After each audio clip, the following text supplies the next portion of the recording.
Hello, Space Junkies, and welcome to a very special episode of What a Piece of Junk, the Star Wars podcast here on the Fandom Podcast Network. We are going to do a very special watch-along live stream for the first 2 episodes of Star Wars Obi-Wan Kenobi streaming series on Disney+. I am your agreeable host, Scott Botman, but tonight I am very much honored to be joined by FPN co-founder Mr. Kyle. How's it going, Kyle? It's going well. I'm excited. Kenobi is here. It's Star Wars Celebration weekend. But I have one very important question for you, Scott. Yes. I know you lent the Drunken Guggen out to one of our wonderful listeners. I'm hearing stories from Celebration. Well, if I have to retrofit the hyperdrive one more time, I'm see, taking out the Cape Closet. Here's what happened. No, I'm just kidding. Celebration is still going on, actually, as we are doing this episode. So, I can't really speak to the condition of the ship because it hasn't returned yet. We're making do with the stolen Imperial shuttle tonight. So, and the guy who helped us to steal it and retrofit it is, of course, Derek Marsh. Mr. Derek, how's it going? It's going good. Excited. Yeah, we had to do a rental spaceship, right? But that's what we put on the insurance policy. But yeah, we still that Imperial starship right now. So Kyle, for FPNet credit card. As long as we don't dent it, we'll be fine. You said if I have a receipt, I can put it on my expense report. That's all I got to do. All right. Well, we could not do an episode of this magnitude without my original Wookiee co-pilot, our very own Dave Filclone, the man of 1,000 nicknames. Here he is, Mr. Nathan Miracle. Nathan, welcome to the show. Thank you. I'm coming to you from considerably closer to the beach than normal. Oh, well, that sounds nice. Yeah, I didn't actually go to the beach, but I'm closer to it than normal. Oh, okay. Well, good. I am so glad that you were able to find some way to connect to us across the old HoloNet. I don't know about you guys, but before we jump into Kenobi, I have heard some awesome stuff out of Star Wars Celebration. Of course, we will have a follow-up episode dedicated just to Celebration Anaheim 2022.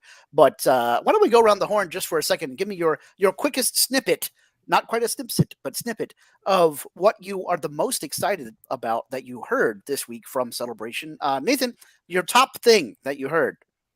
All right, well, I've been having a pretty busy weekend, so I haven't heard all that much about Celebration, but I did see a picture that gave me a lot of hope because it is about Bad Batch Season 2, and in particular, Wookiee Padawan, Gungi, who apparently has survived Order 66. Cool. I was telling the guys just before we went live, I'm really hoping that they find some way to work him into the Battle of Kashyyyk, that he was somehow there. Maybe he was just already in Yoda's pod before we get Yoda to leave Kashyyyk.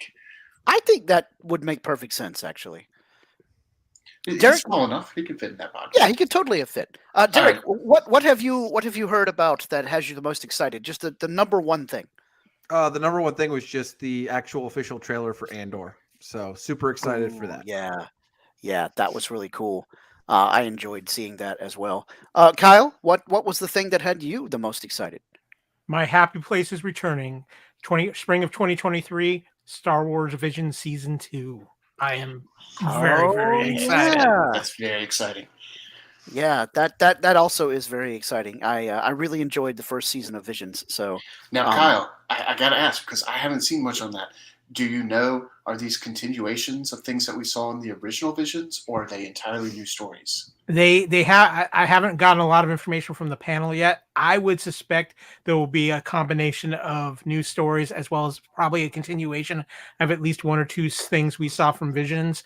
I would think we might get another Ronin short, and we could have a continuation of a couple of the more popular things we saw from the first season of Visions. Yeah. I hope Ninth Jedi. Yeah. When we did our review of Visions, we were all pretty well in line of these are our top few. These are the ones that were not as good. So I think they've got good information on which ones they would like, or that fans would like to see sequels of. Yeah. Just listen to us. And they'll be fine. Exactly, Yeah. totally. We should be I consulting on the show. send it out on the Filoni vibe. That's it. That's it. And for me, the thing I was most excited to hear about is that they are going to make new movies that are further along in time than Episode 9. I was glad to hear that. Obviously I love the classic trilogy timeline, and the prequel timeline's pretty good. But I want to see Star Wars move forward. I was worried we were going to have one of those things like Star Trek did, where after Voyager, we haven't had anything that's set much further forward in time than Star Trek Voyager. And I always wanted to see what was going to happen. So I'm glad to hear that the future does include that portion of the timeline for Star Wars. Yeah, amen to that, Scott. I'm looking forward to getting outside of the Skywalker saga myself, so I second that very much. Yeah. Okay, well, we have been yammering on for almost 7 minutes, so I think we've given people ample time to get their Disney Plus booted up and ready to rock. So I've got Nathan and Derek piggybacking with me in an actual watch party. Kyle is doing his own thing because, his equipment is light years ahead of ours, because that's how things work here at the FPN. And I get all the code toys. We're okay with that, yes. Okay, he's going solo. Yeah. Wait, no, don't start solo, Kyle. That's the wrong thing. None of that would match up. Yeah. Or he's gone Rogue One. That still doesn't match up. I don't know. Okay, all right. I'm going to go ahead and hit the start stream button here in 5, 4, 3, 2, 1. And now we can see how good my internet speed is to whether or not it actually starts at the time that I want it to. It's starting on my screen. There we go. Okay, cool. I have the Disney You're at the Plus 5-second logo. mark. Yep. So we are now into what I like to call the "if you just started watching Star Wars yesterday" section of the show, because we'll give you a quick 20-something year recap of the entire prequel trilogy. Hey, this made it really enjoyable.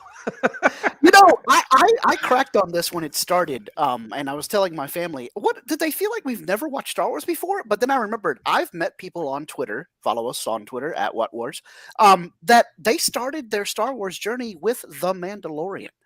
And I'm like, guys, how do you even know what is happening? But they're having a good time, experiencing it all fresh. The jewel of But we got news that Liam Neeson's returning. Yeah, and I expect him to return sometime in Obi-Wan. At least voice-wise. I would think it'd be cool if we got a voiceover. Yeah, that would be excellent. We know he does the whole communing thing, and we heard Anakin hear his voice in Attack of the Clones. So it would be great to get that back. And also in The Rise of Skywalker, Rey heard his voice when she was being all the Jedi. Yep. You watch this recap and you just realize how long it's been and how much has happened. Yes. Yeah. Oh, absolutely. I mean, this year at Celebration, they had a panel for the 20th anniversary of Attack of the Clones. So that's pretty absurd in my mind. Yeah. Well, I'm glad Hayden Christensen's been welcomed back. So definitely. I like the quote that they had about Master Kenobi being as wise as Yoda and as powerful as Windu. I've always seen Kenobi as kind of the epitome of the Jedi. He is what the Jedi are supposed to be, or what they aspire to be. Mm-hmm. Although I have to be honest with you guys, it's worrying me a little bit when we get to this segment of the recap here. They're making sure to take the time to show clips of, theoretically, of people and events that will be important in Kenobi's series. And there's a clip of Jar Jar in here, you guys. Yes. Oh, yeah. Hopefully they can treat him well. Well, we'll see if another thing of Chuck Wendig's gets retconned or not, right? Oh, yes. Yeah. Oh. You said the name, Derek. How dare you? Yeah.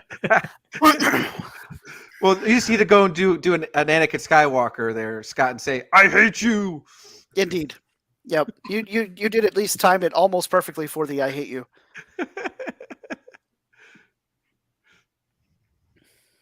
So I have to admit, it has been great seeing Ewan and Hayden be the stars of Star Wars weekend, and to the fact where apparently Ewan has said he will be back for whenever the next celebration is. Oh, which we that's hope will be excellent next to year. hear. Nice. Yeah.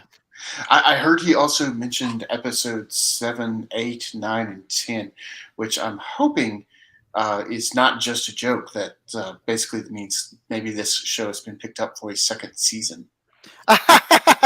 There he is. There's Jar Jar. Oh Yep. no. There's Bale. Oh man, Bale was killing it in the series here. Yeah, and this Jimmy is the Smits is first awesome. time in Revenge of the Sith. That was the first time we had seen the surface of Alderaan. Yeah. So, we may see a little bit more of that. Hopefully, everybody here has seen these episodes already. So, spoilers: If not, we do see more of Alderaan's surface, and I really enjoy that. Okay. Well, we reached the point in time where Obi-Wan is now gonna do his own thing. Lucasfilm. And we do have a slightly updated Star Wars logo animation here. The armorer and a mouse droid are in there. I like the fact that they're incorporating more from the Star Wars universe into that opening animation. Mhm. As it expands, we're getting the expanding of that. So Yeah. Yeah, when this opened on Coruscant, I was like, wow, Obi-Wan's going to be on Coruscant? I didn't expect... Oh, right, this is a flashback. Yeah, my first question was, is this Coruscant? Because I thought maybe this was like a city on Alderaan. But yes, My question is, where can I get a hat like that? For real. hopefully the next celebration. Okay, so real talk, you guys. Gonna jump right into it. So we see Master Velty fighting clone troopers. Cool shot. That little girl in the brown, the little black girl there, I think that is Reva, our third sister. And it's something happens and she grows up to be all angry and bitter toward the Jedi, specifically Obi-Wan. Yeah, but I don't think so. I don't. And yeah, I don't. I could I don't totally know. be wrong. Let me throw this out though, because I don't know if the age there's enough Correct. aging for She'd that. be like 14. But what I 16. could see, Well, no. maybe that's the older sister or something like that. Maybe. I think the kids in this shot are about 10, which would make her about 20, which would be about the right age. She looks like one of the largest kids there. Now, that doesn't mean anything because children all grow at different rates, but, you know. It's just a theory. I could totally be wrong. Well, I think you're right, Scott. And not only do I think you're right, I think we're going to find out more about that in the coming episodes, and we're going to see her meet Hayden Christensen as Darth Vader before Armor. I think there's a validity. There's some valid point there because why would they show that scene? Yeah, validity to that point. I can't talk tonight. Excuse me. All good. I can't talk normally. There's no reason to show that scene otherwise. So right. I think it's got to connect somehow. I just assumed that was one of them was the Jedi that comes out at this episode that's searching for Obi-Wan. Oh yeah, see now that could be true too. That could be true too. Yeah. That was the assumption. So I mean, obviously we know, what happens in episode 2, but I thought that that might have been Kunjani's character, or is it Ramjini? Kingo if it from was Eternals. The Jedi I can't think of his name. If it was the Jedi that we're about to meet here in a few moments, then I would expect to have seen him actually escape. Because when we left those 5 kids, they were still in the Jedi Temple. There's still story there. Yeah. We've got to go back to them. I dig this Inquisitor shuttle. It has a mixture of Director Krennic's shuttle mixed with Kylo Ren's Epsilon Command shuttle from the First Order. So that's pretty cool Starship blender there. Yeah. The only thing I'm disappointed about is how short the 5th brother is. He did seem a little smaller than he did in the animated version, but as Nathan likes to point out, animated Count Dooku is like, an action figure face compared to a real human. So, plus, as Scott mentioned, different species grow at different rates. Maybe he is not a full adult for his species. Oh, I hadn't even thought about that. But yeah, maybe he literally gets bigger between now and Star Wars Rebels. I just got to point out this Facebook user wants us to do the trilogy. That particular Facebook user is our good friend Adam O'Brien, of course, the host of the Lethal Mullet podcast. Yay! Welcome aboard, Lethal Mullet. Is it a Kenobi mullet? That's the question. Oh. And does he go hello there? No, he goes good day there. Oh, well. Yeah. Okay, guys, I want to ask your opinion. What did you guys think of the look of the Grand Inquisitor? Because I've heard it seems like it's been a little bit of a mixed bag from what I've seen on social media. His look doesn't bother me. What bothers me is what happens in episode 2, and I'm like, wait, how did that happen? Because I guess mild spoilers for coming up later this episode. We will talk about that. Yeah, he gets stabbed, and I'm like, huh? How did he pulls a Qui-Gon? That's guys. We've been joined by a Mando Raider. Oh, the newly freshly married co-founder of the Fandom Podcast Network, Mr. Kevin Reitzel, is in the chat. Yay, Kevin! Good to see you. We're sorry that you couldn't be on the stream, but we're glad that you're at least watching the stream. Way to represent. So Kevin actually did go over to Star Wars Celebration, so he made it back cool to hopefully get some commentary from him on our upcoming episodes.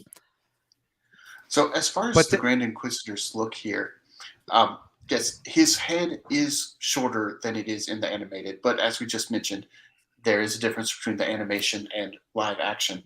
The big difference here, though, is we have seen Paula with the longer, thinner head, but the human who played that particular alien actually has a head that's shaped like that. So clearly, if two humans can have that shaped head and this shaped head, this species can do the same. So it's not that big of a deal to me. Yeah, I'm with Nathan. Like, it didn't throw me off that much, and I think he does a good job acting. I think he kind of portrays the Grand Inquisitor's version of the Rebels. Just like I said, really the biggest disappointment for me has been the fifth brother, just because he's short. Because if you compare him to where he's at with the Grand Inquisitor, he's supposed to be big and hulky, and he's not. So yeah. I mean, I appreciate them getting because he does portray some Asian descent, features and stuff especially like in the that. Voice. So yeah, so I'm fine with I think it's Sung Kang, I think is the actor. Yeah, like I said, he does a good job again. But it just like I said, it's kind of going back to the same thing we said with the Book of Boba Fett with Cad Bane. It was good, but it just still kind of was off enough for that animation where it kind of still just takes you out of the element for a few minutes. So this particular scene here, up until this happened, I felt like the Grand Inquisitor felt like the Rebels one, talking about how the Jedi will show themselves. We just need patience. We set traps for them, by the bones of old Jedi masters and whatnot.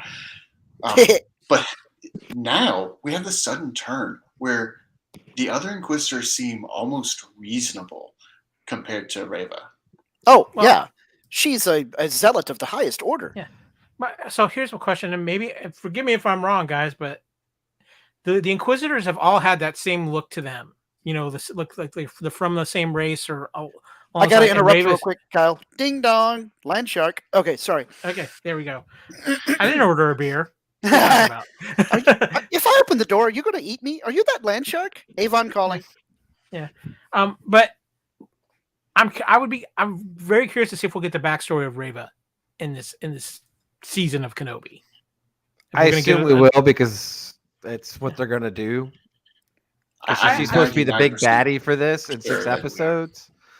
I'm assuming we'll get a half episode here pretty soon on it. I gotta say, they cut that land shark meat into perfect squares. I mean, they do. It's mahi mahi. I was talking to somebody about this today, actually. Do we think that this land shark is a relatively recent thing, or Tatooine used to be covered in water? Oh my gosh! Is it just that evolved old and preserved? I think it could be a creature that evolved, but I mean, resolve to swim in the Dune Sea. You can never trust those Kenobis. Always stealing food. I'm just. I mean, saying. if a crate dragon can do it, why can't a stingray do it? It's fair. Although I think what Nathan was getting at was theorizing that the land shark has actually been dead for like 1,000,000 years, but been preserved.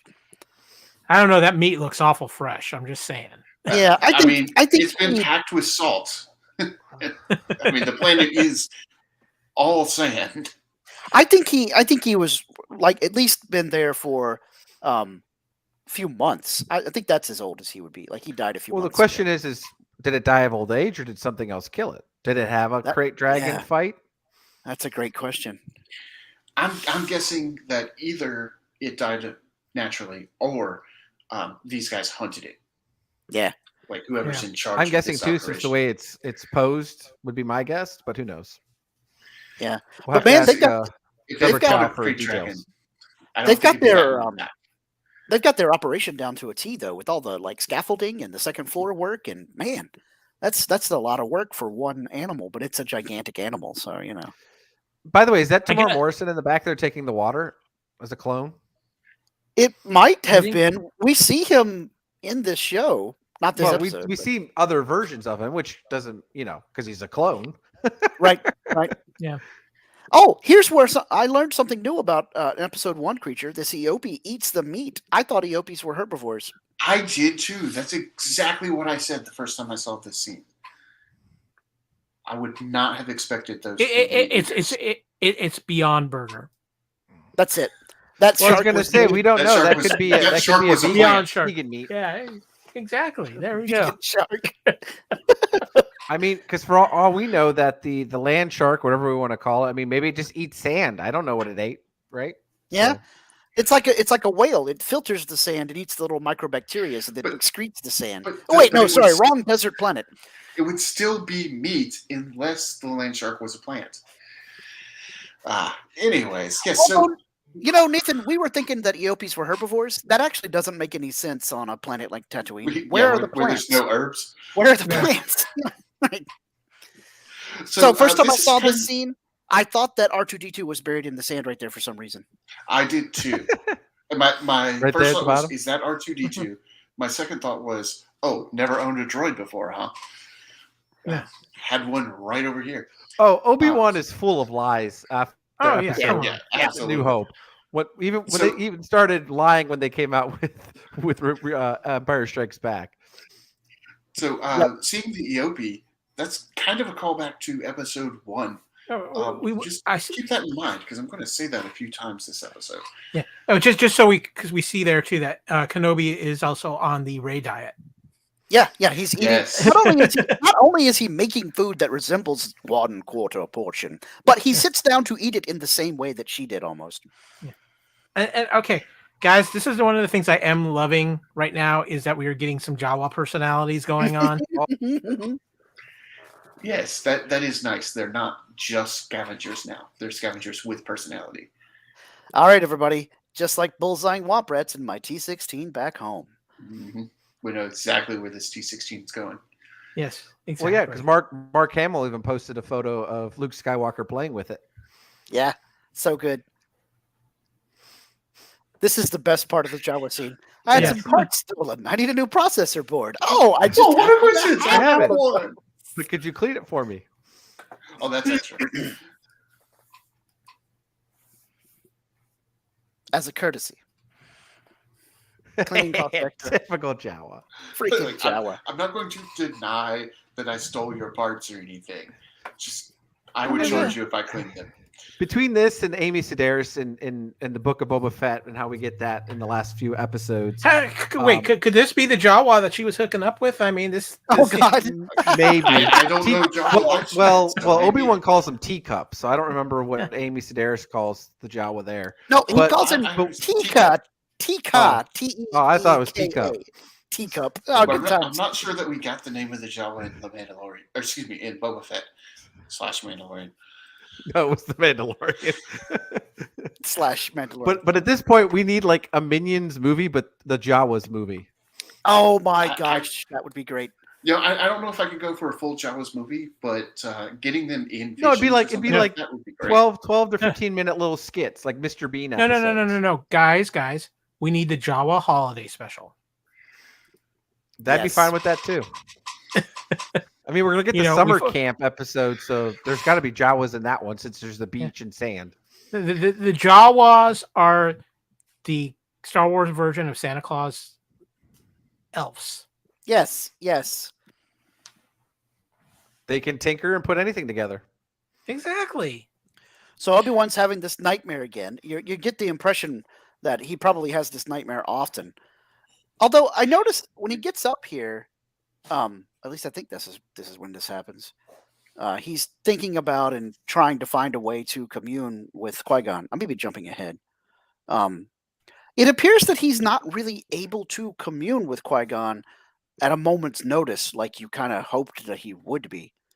Yeah, there it is. Here he is. He's reaching out to Master Qui-Gon.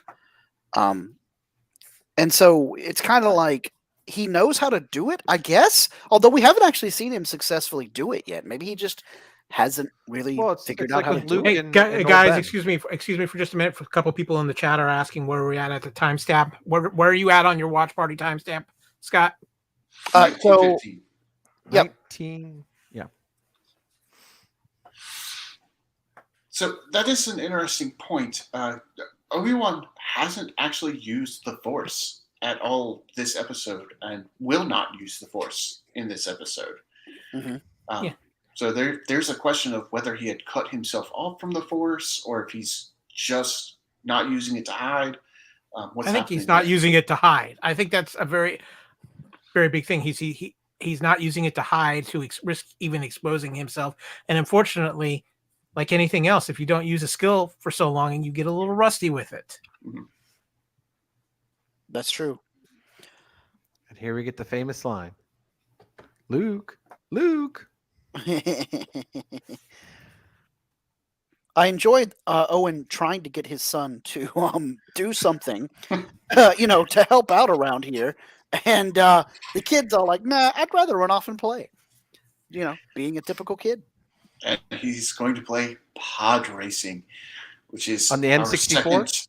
Yeah, I was going to say, where's his N64 controller? He has to imagine those too. But this is our second reference back to Episode 1, The Phantom Menace, pod racing. Yeah. Well, I think if you're going to include Uncle Owen and Aunt Beru, you have to incorporate more things from Tatooine here in this with this, because it just doesn't make sense. But I guess because you even start seeing it even in these early parts, how amazing Ewan McGregor's performance of Kenobi is in this downtrodden kind of I've lost everything version of him. You already see it here, and he's so phenomenal of just in how he carries his facial expressions. It's reminiscent to me of Luke in The Last Jedi. Oh, where big time. He's disillusioned, and not that he doesn't believe in the Force anymore, but he believes that the Jedi are dead, that way of life is dead. Yeah, he basically says that to Kuri here, or sorry, not Kuri. What is this guy's name? Naki? Something like that. The Jedi that's going to find him out here in just a second while he's riding his EOP.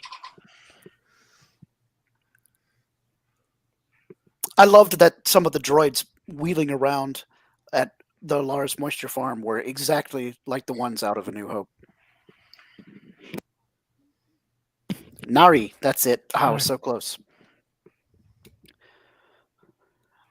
Then he walks over to Obi-Wan and presents him with a lightsaber. I'm like, geez, the flashbacks.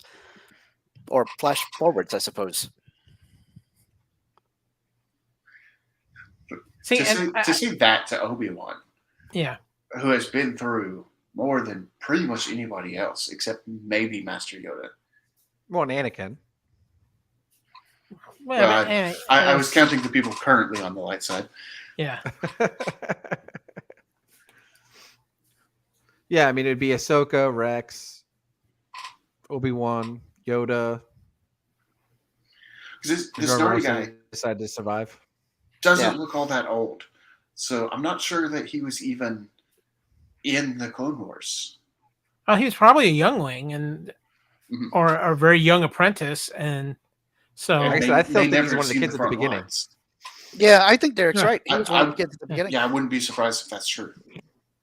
Which makes it interesting they- that Reva's the helmets- one that would hunt him down and kill him. well, There he but goes. Like she It's time would have for the said Jedi something to end. snaggy, like, you ran then and I should have killed you then, or something like that. You know what I'm saying? To reference that she knew maybe- him. Maybe she did. Yeah, we don't get to see Just her kill him. didn't see it. yeah, we did. So Yeah. how do we know for sure the Well, fact initially that when she she was the one to kill confronts him? him, though. So Maybe. that's All right, all. here we go. just- I was racked with urges to go play Star Wars: The Old Republic when I saw this course you Alderaan did. scene, because it looks almost spot on from the video game. So good job, Mhm. Lucasfilm people. And the whole time they were doing this, I thought, oh my gosh, we're about to see Leia. That's clearly her hair. This is clearly Leia. No way this could be anybody else. She's even dressed similar to the way she was on Cloud City, just slightly different color Come palette. on, this trick is genetically implanted in part of her thanks to her mother. I mean, her mother used decoys all the time. Mm-hmm, mm-hmm. Oh, yeah. Mhm. Well, I guess that is Try, sort of another try not to make anyone episode of Wonder cry. Woman. Yeah. She got the And plague. my first thought there was her hand looks like cheese. Yeah. Jeez. Like the pork cheese. Star Wars The- cheese. It's clearly not Leia. You just don't know how to use Apparently- sunscreen on Alderaan. Apparently, the staff is very loyal because nobody snitched on Leia. That's right. Well, they knew that if they somehow, counteracted it, they'd get in a lot of trouble if they caught the queen in the bad mood. Okay, guys. So I just got to say it right now. This little girl steals the show. Oh, Yeah, she's So- great. I've seen people complaining about it on Twitter, and I'm just like, the people complaining about the way this girl acts and the things that she pulls off, they must not spend much time around any real life. They don't have children. kids. They don't have kids. Exactly. Yeah. And, I mean- They're a bunch of otakus that don't want to do anything other Clearly- than leave their parents' basement, except for Ooh, calling them She- otakus and saying they're basement dwellers. Get them, Derek. clearly, Leia has been taught well here, taking the high ground. Yes. All right, I know some folks have found Lola the droid there to be a little too much merchandise, but I think it's awesome. I think it's Well, That's- what movie was that? That the It's little saucer? batteries. Not Not, included. not included. Yeah, Yeah. batteries not included. Very reminiscent. Yes, very. Wasn't that made by Lucasfilm? And Oh. I think they were tied into it. Spielberg, right? Spielberg, yeah. So there's some Lucasfilm parts Yeah. in there There's somewhere. influence in there, yeah. I But love no, those- it is like raising. Hey, a glory. wouldn't that be cool if those aliens came from Alderaan? Oh my gosh! Then we'd have another Spielberg brings Star Wars aliens to Earth movie, which would be Yes. great. I enjoy the fact that in the Star Wars universe, at least here on Alderaan, playing with your droid is akin to getting time on your tablet, your screen time, because she got in trouble, so her mom restricts her droid. Good times. And just like a real life kid, what's she going to do about it? Take She's it gonna back and turn swipe it back on. Yep. Yeah, exactly. She's a pickpocketer. Of course, I also enjoy the fact that my kids have iPhones, but if they had droid phones, I would have been doing the exact same thing. Up, that's it. Give me your droid. Yeah, that's right. Yeah, and when Leia stops here and does the whole, I promise not to do it again, and I really want to give you a hug. But Yeah. here's the thing: she steals it back, right? And her mother notices it. It's like, okay, That's- whatever. So, Cal, that's, Could you say that's no to to show that? us- Because I can't say no to my daughter when she does exactly. that. I was going to say that's to show us that just like Derek, Let's probably is going to be pretty spoiled. Actually, by the time we meet her in episode 4, isn't she the quintessential spoiled kid? Come on. Pretty Leia? close too. Kenobi taking another slice. She of can that at least meat. carry herself, though. She's not like helpless. That's the one true. thing She's that not that's the one thing. privileged royalty. Yeah. That's the one thing that she's everybody just loves about privileged Leia. that she's used to getting her way. Yeah. Mhm. Yeah. And Well, I love that's how what Han calls her out on that. Yeah, and what I like about this is that you see that. I mean, yeah, I get it's kids, but even when she's going out to play, she's in pants and a shirt type style, right? She's not in an elegant gown, even when she's going out to play. I mean, running and climbing trees obviously is very hard to do in a dress. So Indeed. Just break the toy, throw it at him, break the toy. I'm just saying, I after want- all I he wanted went through to Obi-Wan- get here it. comes the ultimate burn. The ultimate burn, yes. But I did want Obi-Wan to give him kind of a come on, man, that's vintage. Don't break it. He's worth more than your farm. Yep.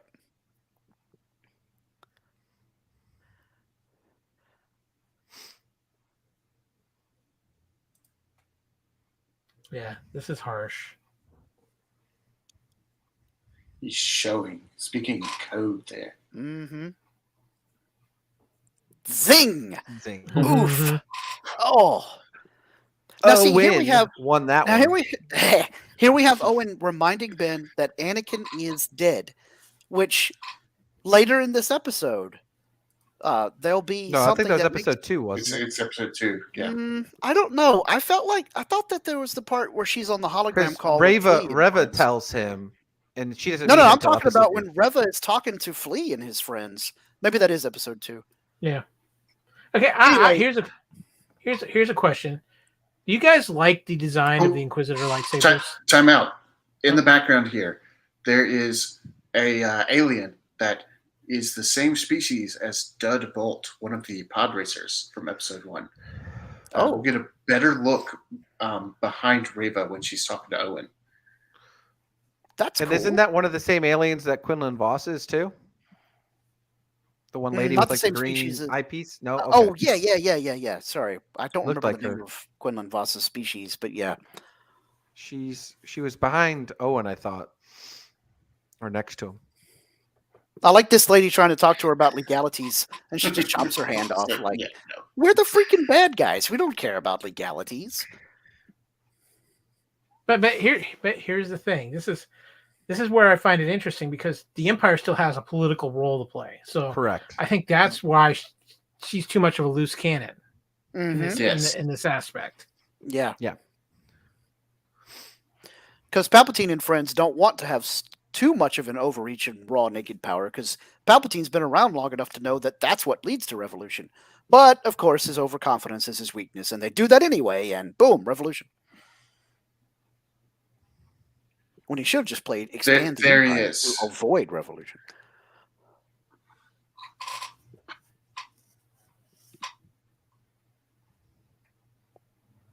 I kill vermin on my farm. The way Joel Edgerton plays Owen is just a little more country than the way he was in episode 4, but that's okay. Well, to be but fair, we also only got him for much like 2 older. minutes. Yeah. Joel Edgerton is a guy who makes the most of his opportunities. I will say He does. Oh, I love Yeah. Joel Edgerton and all the movies he does. So I was saddened that he didn't get more in the prequels.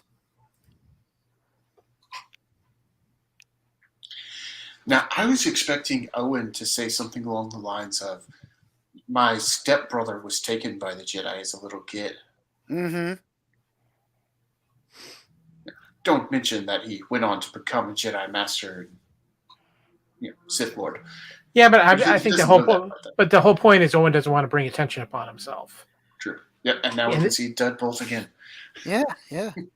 So, yet another episode 1 reference. Yeah, that's cool. I found it interesting that she just straight up threatens Owen and his family, expecting the group of people in the city to do something about it.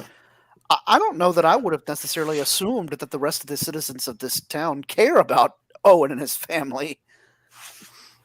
Yeah, but I feel like she also doesn't care if she kills him.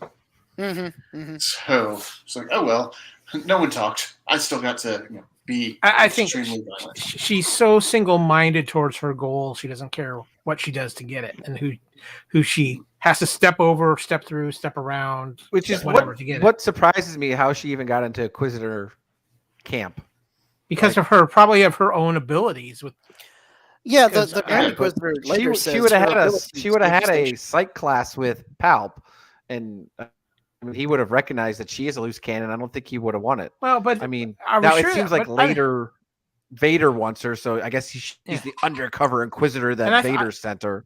And it's like, and okay, whatever. Am I wrong? Wasn't Vader in charge of the Inquisitors? Yes, Yeah, I think so. Yeah. but they were all fallen Jedi or force sensitive people that the Emperor had found. So Well, they and were I'm all guessing the Emperor. It just Vader was tasked to manage them, but they still had to pass the eval test from Palp before they joined. Yeah, but I feel like if she is the kid from the start of the episode, and she does meet Darth Vader pre-armor in the Jedi Temple, he could pull some strings. Be like, nah, she's going to be one of the Inquisitors when she gets old enough. I'm putting her on the team. And He that already might killed a bunch also of younglings, so I think he just would have killed her. Oh man, what if she's like that little girl that we all seen at that footage from Star Wars Weekends, where when you get on stage and Vader comes out, and instead of fighting him or whatever, the little girl kneeled down in front of Vader? or turns and kills more of the younglings. Yeah, that's what I'm saying. What if she sees Yeah. Darth Vader at the temple and instead and she's all like, "Nope, never mind. I want to join the dark side." And he's like, "Okay, let's do it." so. I'm gonna say this: if I had relatives like Leia's, I'd be the way she was too. For real. Well, that's high For snob real. royalty. Oh, good old Jimmy Smits. Yeah, good times. I love this little exchange. She's like, the mom's like, please don't encourage her. Yeah, she's losing man. that battle. All these scenes with Leia and her mom and dad and the way they love her so much, it gave me retroactive trauma from Alderaan being destroyed in episode 4. I was just like, oh my gosh, they killed all of this. Now, the cousins here, clearly they're wearing a different style of outfit than the Organas. They're different. I say that as that they are not Organas, but at first I thought that they might actually be from Naboo.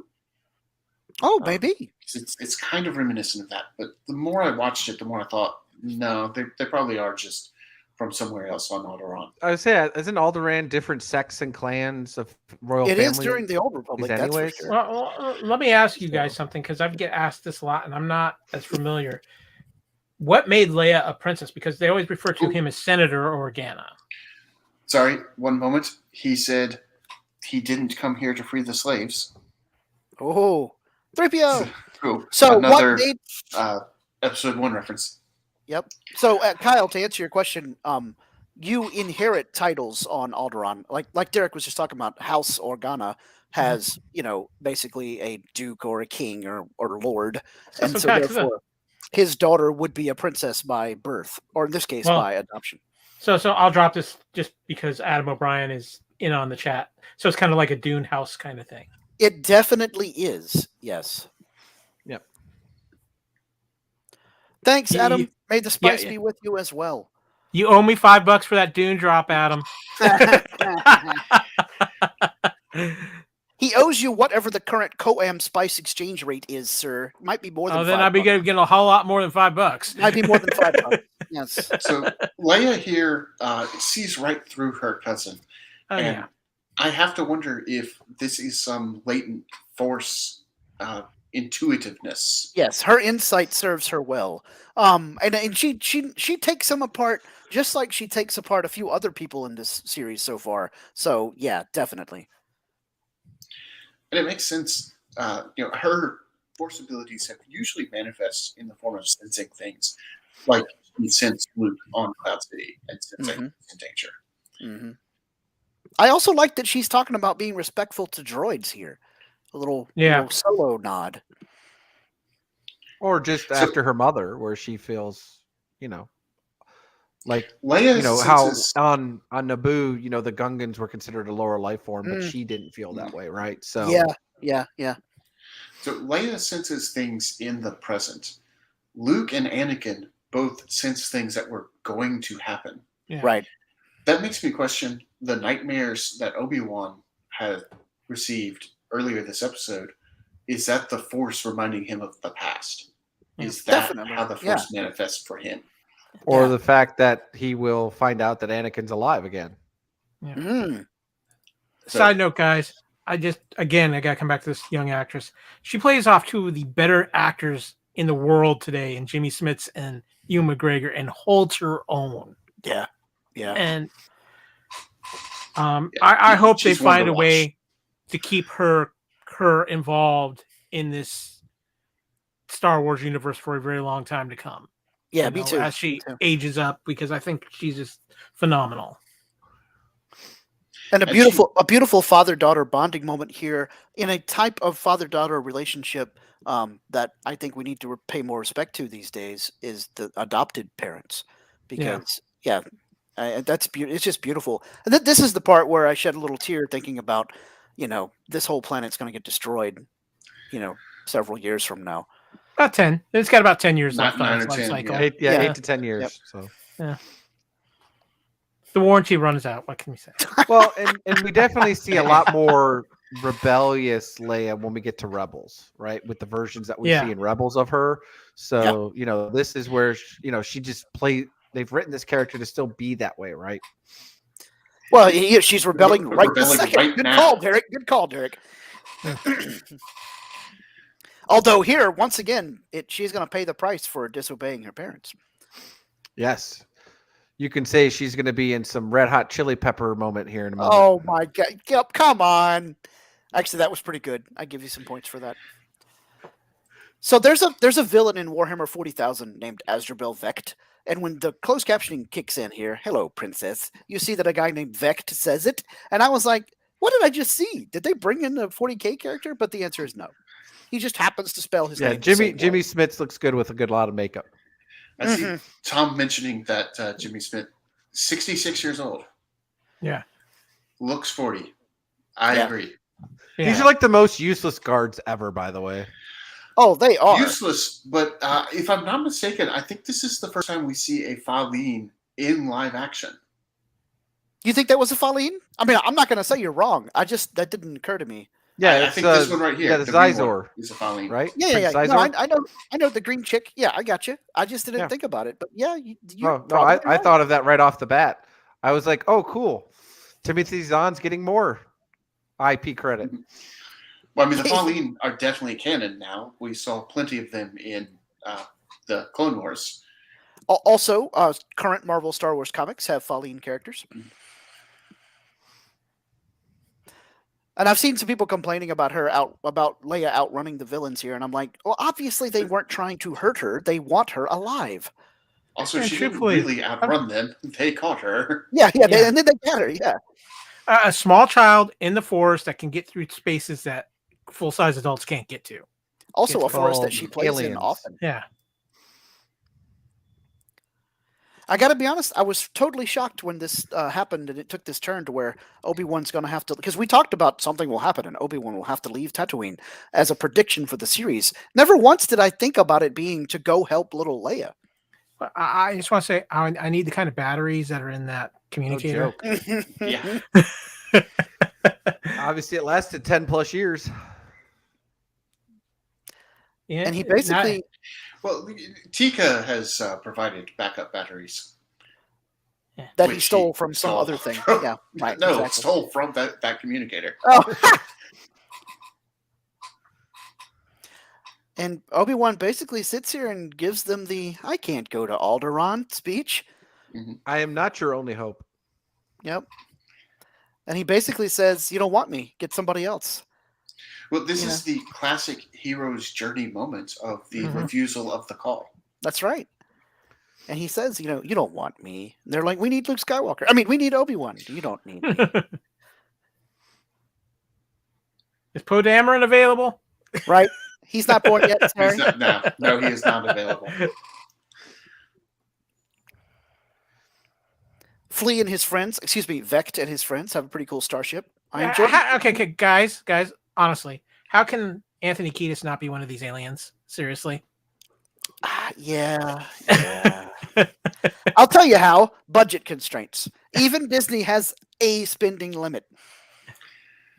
It's more of a spending limit of choice, but it is there.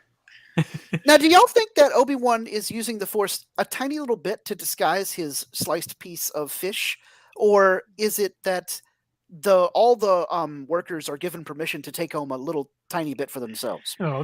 He's just clever enough, and people don't say anything about it. Apparently, maybe he's using a little bit of Force, but he seems to me. He seems like, no, I'm not using the Force because I'm not going to make myself detectable. the Inquisitors. I did wonder, because the guy at the start only got half of his pay. Yeah. I wondered if he's actually taking a slice of fish from his neighbor's station. Oh. And the other guy got blamed for it, and that's why he only got half. Which seems very deceptive for Obi-Wan, but he's clearly not in a good place right now.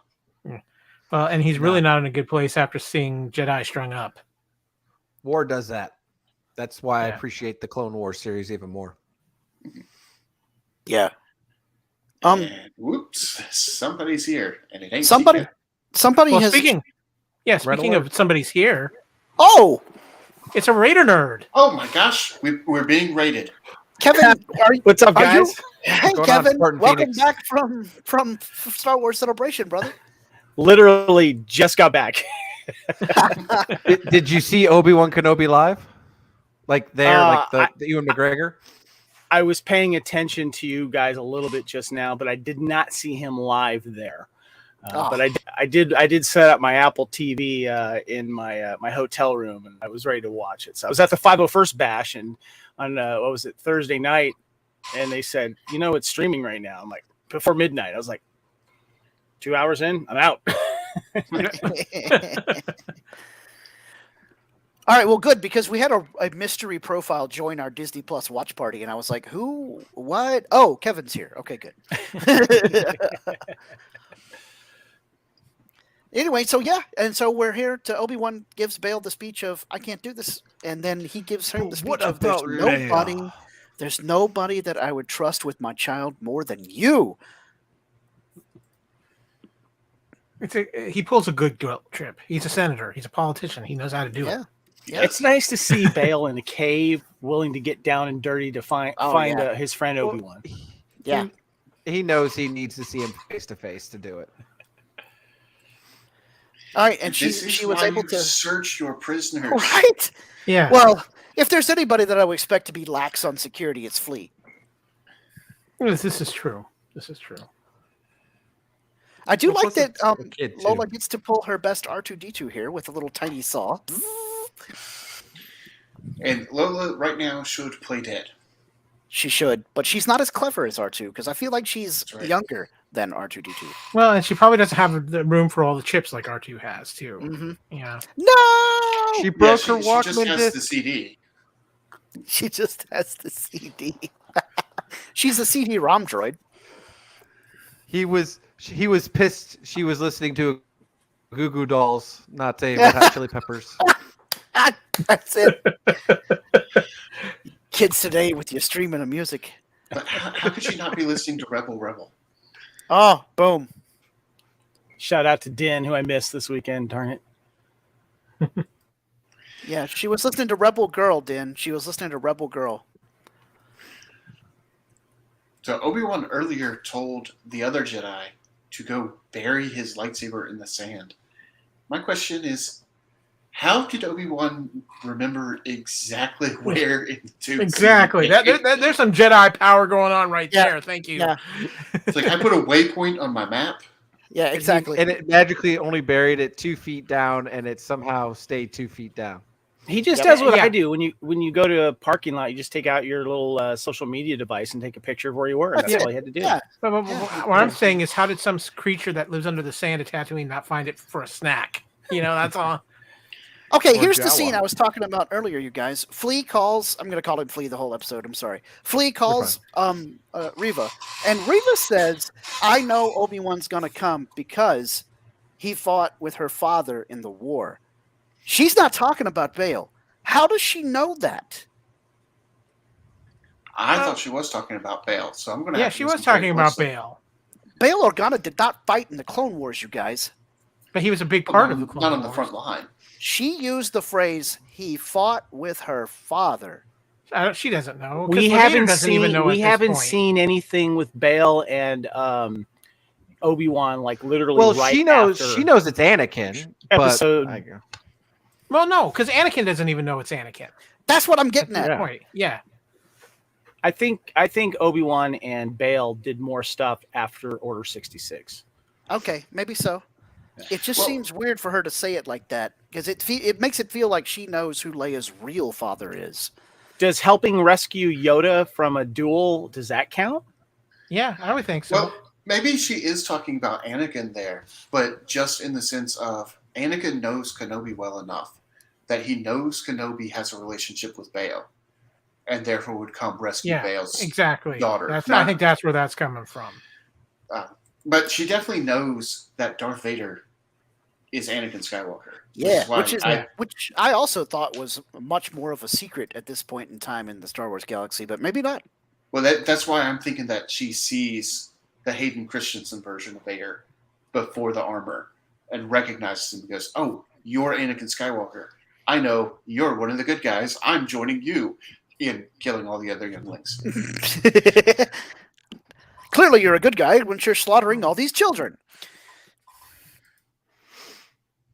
And Kenobi gets on the ship, directed by Deborah Chow, who has done a phenomenal job with these first 2 episodes. She has. Go, Deborah. We get several minutes of credits here. Yeah, we'll give everyone a few minutes to go potty, right? If they need to take a potty break. Yep. Bathroom break before episode 2 time, ladies and gentlemen. Executive producer, Ewan McGregor. So Kevin, name, regardless of whether it be wanted or not. since I have a question for Kevin since he's now just joining us. What were your thoughts on? You joined us very much at the end of episode 1 here. What were your thoughts on episode 1 as a whole? I was blown away. Basically, I was impressed with the production behind it, the cast that we got, the look, the feel, definitely, and I was riveted every second, and it exceeded my expectations. I mean, I didn't go in with like really, really big expectations, even though I was excited for Obi-Wan. But I went in going, wow, that's some good Star Wars right there. Yeah, it was great. Are we on pause, Scott? It's just playing credits. Yeah, it's playing credits. So we'll let it sit for a little bit. Like you said, give people time to get up, get a snack, whatever. Okay, well, I'm going to go take a second to get up, and I will be right back. Good times. All right, and while he's gone. Where's the ice cream maker, Kevin? He can hear us. So it's right there. Okay. Do you want to see it? Yeah, of course. I want to see this awesome looking Wilrow Hood ice cream maker. First, I had to get this popcorn holder. This is the AT-AT popcorn holder. Yeah. It's pretty cool. And it's got the thing at the top for the popcorn bucket to go into with a separate thing. I had to get this bad boy. So yeah, no, I love how it comes with the strap too, so you can carry it around. Yes.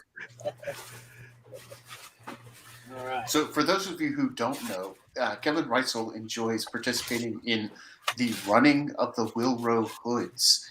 Every time, if I'm there, I'm there. Wilrow Hood is, of course, a critical character in the original trilogy. We see him on Cloud City rescuing this. And what is this, Kevin? This is the exclusive Camtono that is at Galaxy's Edge. And it was kind of a surprise to us that they were available that night then. We had heard rumors, and I heard some people were saying that they got one. And they were supposed to be at one place, and they were. What's the main little main store that has all of the stuff in it, like all the good stuff? Galaxy Traders, something like that. that. No. This is it. Blackspire Outpost. Yeah, in Blackspire Outpost. It's a place where you get all like the saber crystals and stuff like that. Savi's Workshop. Yes, thank you. There was a long line to get this and a couple of the other exclusives. But there was another little smaller store inside the actual little shops that you can go in. And there's like the creature shop and a bunch of stuff. And I got in line for that in 10 minutes. And you're able to buy at least 2 of these if you wanted to. And they're $49.99. And it's really, really cool. Before I open it, I'll show you. It's got 3 panels that come out. Ooh. And then you can put in your own little code here, which you can that's I guess cool. Program. And I'll show you guys here. So right now, you see how it is right now. And then you go you put in your code, and then it starts to go. red, and then it goes 1, 2, green. 3, 4, 5 on your luggage. Boom. Nice. That's Opens up. awesome. Check that out. So cool. So cool. So the original Wilbur Hood, they literally just gave him an ice cream maker as a That's prop. pretty much it. Yep. But, it has since turned into a key plot point in The Mandalorian, and officially is something that people use to transport valuable goods. You got to remember to lock it back up. Boom. Then it goes off. The light goes off. But how cool is that? And it's only $49.99. It's pretty cool. Yeah, no, that's pretty good value for what that does. But also, isn't not isn't Wilbur Hood actually, he was uncredited in The Empire Strikes Back, but when the Cypher came out with this card game and they named him, that was when he became canon, right? Or the name became canon, right? Yeah, the name became canon, but he's actually canon now because of the Star Wars Encyclopedia. I think added him in later, so he is officially canon. Plus, there's an action figure of him as well. So yeah, I knew the action figure came out. Yeah. I got one That's more awesome. thing. Hold on. Ooh, one more thing. He's doing his best Steve Jobs. And one more But thing. wait, there's more. All right. I stopped by the Celebration store, and they also had the Camtono cooler. Ah, nice. Wow. So once you've made ice cream, you You can can what's put it in that? the cooler. Yeah. I could probably fit this Camtono inside that Camtono if I wanted to, probably. I Yeah. bet you But, could. It's too bad it's not the other way around. But this is really, we could actually use these to run with as well. But it's a little cooler. And my Celebration shirts that I bought are inside of it. Sweet. Very Oh, cool. nice. Nice. We could But yeah, definitely, you can get that through security a lot easier. Yeah, this is true. Yeah, the other Yeah, thing they might be all like, sir, you can't bring an ice cream maker on this flight. It's not an ice cream maker, I swear. I've packed my original ice cream maker for overseas flights before. I took that thing to London in 2016. The week that I met my wife. So yeah. Oh, cool. Yeah. Well, congratulations on getting married, Kevin. We're so happy for you. Yay! Thank you so much. Much appreciated. All right. I wish I could have made it out to Las Vegas to actually attend in person, but oh well. I can't stay for the rest of this, guys. I just wanted to drop in and say you guys are doing a great job, and it's fun seeing you guys do this. And I'll check in with you guys later about the Star Wars Celebration. If you guys want to talk about that later. Absolutely. Yeah, we want to get you on. Awesome. All right, guys. I got to go. I'll see you later. Okay. May the force be with See you. you, Kevin. Thanks for Hey, having guys. us. And, I think that we have given our listeners enough warning. We can probably go ahead and start the second episode now.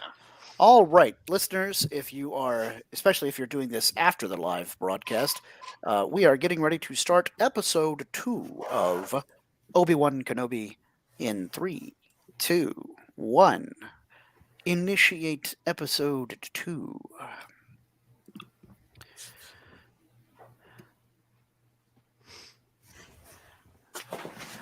So, And we will leave the recap on.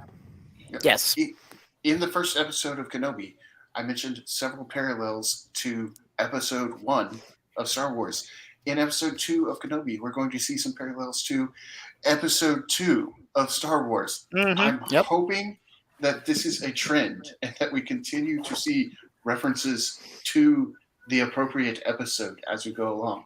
Especially Only 6 since we have episodes. 6 episodes, we can do the prequels and the original trilogy. Yeah, which makes sense because Obi-Wan wasn't really involved much in the sequels. Just, I think, one quote there with Rey at the end of episode 9. And we I heard his Luke voice Skywalker in wasn't much involved episode with the sequel trilogy either. So, Hey, but I mean, to be fair, it was only in like one movie. hey, he was important in episode 7 though. Just he had not there. approximately the His same. name was important. He had a little bit more to do with the sequels than Yoda actually had to do with the original trilogy. Guys, I just want to point out here, I think we should all go to Tatooine with metal detectors because we could probably find a plethora of lightsabers buried in the sand. Seems very likely. Too If we hot, don't get eaten too by a hot. great dragon or a land shark Or Sarlacc. or Tusken Yes. Raider party. Or the big forearmed thing Or the Rancors running around, because apparently there's Rancors that run around everywhere. Yep. I mean, Hutt's just abandoned them. All Yeah, these, yeah. all these. What are you called? Invasive species. There we go. And apparently Maybe there's an meat-eating exotic zoo yogis. somewhere on So, Tatooine. well, basically Tatooine is a melting pot of former pets that people just drop off on Tatooine because they don't want I them think anymore. that might actually be the case. In which case, there's probably Rathars there too. No, what we need is a reality TV show called The Rancor King or something like that. I wanted a Crocodile Hunter reference, not a Tiger King reference. Come on. Oh well, that would be too old now, I guess. So, guys, have we seen Dairu before, or is this the first time we're encountering this planet? I think this is the first time we're encountering this planet. Yeah, I don't. But it feels a whole lot like Coruscant. Hey, Nathan, from you see Star those Wars worm Coruscant. guys? No? Oh, yeah, there were little like worm dudes waddling along at the spaceport, and so my brain is now looking out for any sort of Attack of the Clones reference. There could have been the little centipedes of death. Gosh, I'll have to go back and watch it again. Isn't that guy wearing a rebel hat? Shucks. He kind of looks like he is. Of course, he seems to imply that there's no law out here, so, for all we know, that guy's involved with the rebellion. He's just stationed on Dairu. Now I feel like we're in Blade Runner. Yeah, Yeah, definitely. that's what the city would kind of remind me of. A little bit of Blade Runner to it. Especially with the Arabesh vaguely being Asian writing. Yeah. I mean, don't get me wrong, it looks great. So we need more visualizations of cities like this. All right, Nathan, here comes your scene. Yes. So Obi-Wan calls out for guidance, and then this clone starts talking to him. Now, the clones we first saw in Episode 2, Attack of the Clones. Mm-hmm. So, Obi-Wan, Tomorrow and Morrison cameo. color, yay! the color of Tim. his armor. Take a close look at the color of his armor. And tell me, what color Blue. do you think that is? Blue. See, I'm seeing it as teal. I think it's more aqua. I think there's a good dichotomy here, though. The fact that we see him look at the clone trooper and then two stormtroopers walk by. Yeah, Yes. as well. The Empire has discarded their veterans from a different war. So I'm not sure if that clone trooper is supposed to be from the 501st. I've seen a lot of people speculate that, but to me it looks more like Hauser's group from Ryloth. All right, thanks, Tom, for stopping in. Yep. Thank you, Tom. So the young lady dealing drugs here is Ewan McGregor's real life daughter, which makes this whole dialogue great. Yep. Also very reminiscent of Elin Sleazen-Bago. Of course, tried Star to Wars sell is, drugs to Obi-Wan. and of course, apparently, Star Wars is a family business for the McGregor family now. Mm-hmm. Yep. So, guys, I just gotta say, his wife. Do we think we have any speculation who she might be playing? She's not playing Sabine. She's not playing Sabine because that was announced as to the young lady playing Sabine. The early speculation is Hera. I'm just saying. Okay, yeah, we don't have a name for Hera yet, so. I love this whole thing with Najim and his character here. This is so great. I get big time Hondo Anaka vibes from his character. Okay, Yes. so guys, we got to give him props because he's pulled off the double duty in the same year. Mm-hmm. He was in a Marvel movie and a Star Wars project in the same year. Yeah, that's living life well. It is. He's both This is playing the a part zany where I go, character. he is definitely not a Jedi because Jedi never tell people this is a Jedi mind trick. Yeah, I like that he's announcing it. But how do you know he's not a Jedi playing someone who's not a Jedi pretending to be a Jedi? I'm the dude playing the black dude. Playing a little Robert Downey Jr. Yep. Tropic Thunder. Yeah, I know. yeah. Force is absolutely, totally strong with me. Now, pay up. Haja needs his, death sticks or glitter stim. There's so many things you can buy with credits. Especially on this planet, apparently. Yeah. My question is do they still take Republic credits? I'm sure they take Republic credits, Imperial credits, calamari flan. Let's say Scott, flan, no, probably. the answer was Republic credits. They'll do me no good out there.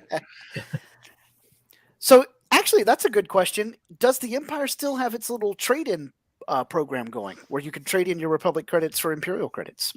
I would think so. I mean, it's 10 years after that. I'm kind of curious what point the Empire is at. I mean, I know it's 10 years after Episode 3, but we've seen in what's Rebels things that they're still trying to get set up and things like that. So it would be very interesting to see where the Empire's at, and I think we're actually going to get that fleshed out a little bit more in Andor as well. Yeah. Well, yeah. Andor, they've been doing very well, right? Because they've gotten fat and confident. So Yes, fat and confident. Their overconfidence is their weakness. We do see, even though they go to Tatooine here, they don't have authority on Tatooine at the moment, and they do end up with authority on Tatooine in A New Hope. So clearly, they are expanding. Yeah. 500 to locate the girl, another 300 to take you to her. Oh, that light is unforgiving. But do they have authority, or do they just have people that's kind of, because isn't like Tatooine sort of owned by the Hutts? Oh yeah, remember the girl on Tatooine was all like, you don't have authority out here, and they still don't. By the time we get to I don't think so. I think they play nice, Nathan. I don't think that they have authority though.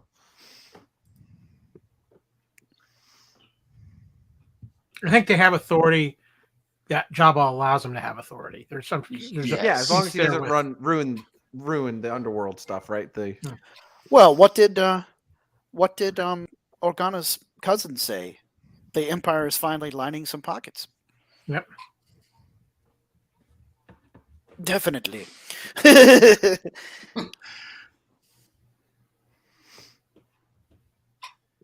So here we are with our first Star Wars meth lab. I mean, it's almost exactly like a meth lab. Like, looked like a scene out of Breaking Bad. The blue, ponchos and the gas masks. And this is why Bryan Cranston needed to be the alien running the meth lab. That would have been cool. Funny. A great meta cameo. It's that one. You have been selected to be taken out. I feel like the goggles that alien is wearing wouldn't actually fit his eyes. Are you telling me, Scott, that the goggles, they do nothing? Yes, thank you, Nathan. I was setting it up to see which one of you guys is going to hit it. So I'm not sure if they're using spice here or... I think it's definitely spice. I think that substance right there is spice. Now, Obi-Wan's daughter... That is, for sure. Mentioned several different types of... because they probably mix it with some They probably mix the spice with different chemicals to get a different reaction out of it. Yeah, that's exactly how a meth lab works. And Nathan, I'm very proud of you for not knowing that. Well, if he would have watched Breaking Bad, though, he would have known that. Yeah, exactly. Let me explain something to you, Derek. The other night, we saw a Geico commercial with John Hamm. Nathan didn't know who John Hamm was. We had to explain to him the whole joke. Flo used to date John Hamm. And he's like, who is John Hamm? I'm like, well. And why did that John guy call her Pam? Because I heard Pam. So did Obi-Wan reach out with the Force to cause that beaker to explode? Yes. Totally. Yeah. So I kind of missed that the first time. That's actually the first instance. I love how he punches him in the face and hits him with his spikes. Yeah, it's a Brachian self-defense. So that's actually the first time we see Obi-Wan overtly use the Force in this series. Mm-hmm. So, friend of the show and friend of FPN, of course, Lee Fillingsness, texted me earlier to let me know that these fight scenes were choreographed by a particular Hollywood fight choreographer dude that is very well known, John Eusebio. He had done the fight scenes. Yeah, that's his nickname. He had done the fight scenes for all of the Bourne movies, 300, all of John Wick, Black Panther, Birds of Prey, and Deadpool, just to name a few. And so Lee says that everyone in the stunt industry is giving Obi-Wan a lot of credit for how realistic or I can't even pronounce the word he uses here, realistisque, for it being very close to how you actually fight, modified for actor safety. And so they're all very happy with the way that this has been going with Eusebio and his cinematic and technical acumen. This is a trend that's been going on actually in Hollywood for a bit, is to try and add a sense of realism to some of these fight scenes and not just have them be this over the top, get away from some of the wire work things like that. I mean, obviously not all be you're going to still have some of that, but I think here with Kenobi that it works that it's more of a practical fighting because again, he is not practiced up in the Force as over the last 10 years. So he's relying more on some of his just training that he received in combat. Yeah. And I think that makes it a lot more interesting here. Finally, his tendency to lose his lightsaber is coming in handy because he has learned how to fight without it. Yeah. Please note that when he little girls. opens the door, Leia has already freed herself and just smacks him with the chair. I love Leia. Where's the army?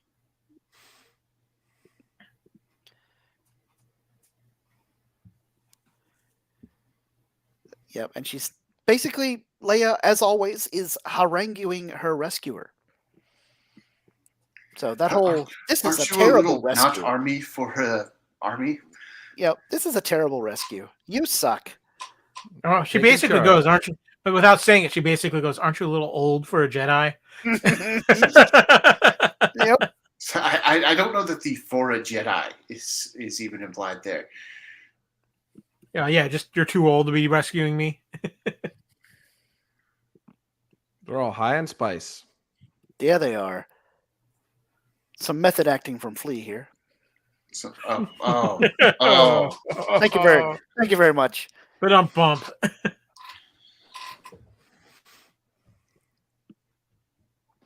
We keep making all these Flea jokes, and I would bet you $5 that Nathan has no idea who Flea is or why he's famous. I'm not taking that bet. You'd win.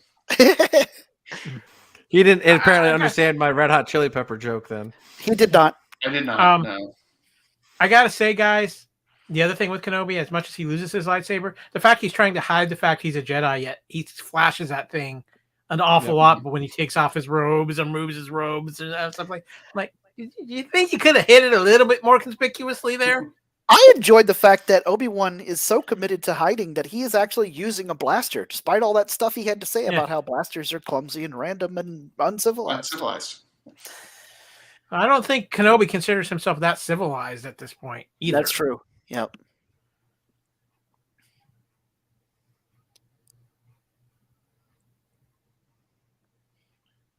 See, she says, I found a link with him between Bail and Kenobi in the archives. I don't know, man. That's what she said right there in that line. Yeah, right she says that. But I also think that she knows more about Darth Vader than the Grand Inquisitor does. Oh, I agree with that. But that would mean that she would know more than technically the Emperor himself then. So in the Star Wars Marvel comics that are set in the time between 4 and 5. Hey, listen, it matters to me and it's canon, bro. So in those comics, Vader has some stuff that he's hiding from Palpatine. I'm just saying. Yeah. And perhaps this is how they're going to live action canonize that. You know, the other aspect of it is that it could be a power move. Maybe she wants to be Vader's apprentice. Oh, that's exactly what it is. Yeah. Or at a minimum, I mean, what other way to get in good with Vader than to bring him Kenobi? Yeah. There's only one person in the world who would be more happy for you to bring him Kenobi. And Maul doesn't have the ability to give her an apprenticeship.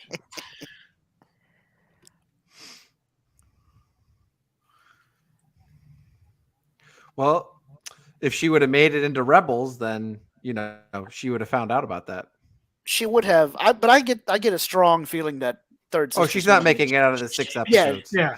This is not going to end well for her. Right, no, I mean that's the thing. I think they're trying too hard is to make her seem like she's so menacing. That's my problem. Well, but I think that's her trying to make herself seem menacing because I think she's trying to establish. I think that it's the character, it's herself is trying to establish herself, even with the other Inquisitors and Mahjong. everything like that. Yeah, I was Scott, about to say I want to play whatever game that was. Yeah, Nathan. I want to play Star Wars CCG, and I want to play Star Wars CCG with Inquisitor's Bounty as a new card. Oh There you go. yeah, yeah. Well, hopefully the players committee will come up with one. I'm sure they're salivating at making cards based on Obi-Wan. I mean, we have Mandalorian cards already, so that's cool. Oh yeah, Kenobi Ziopi. Yes. Yeah, I may have thought of several card ideas while watching this.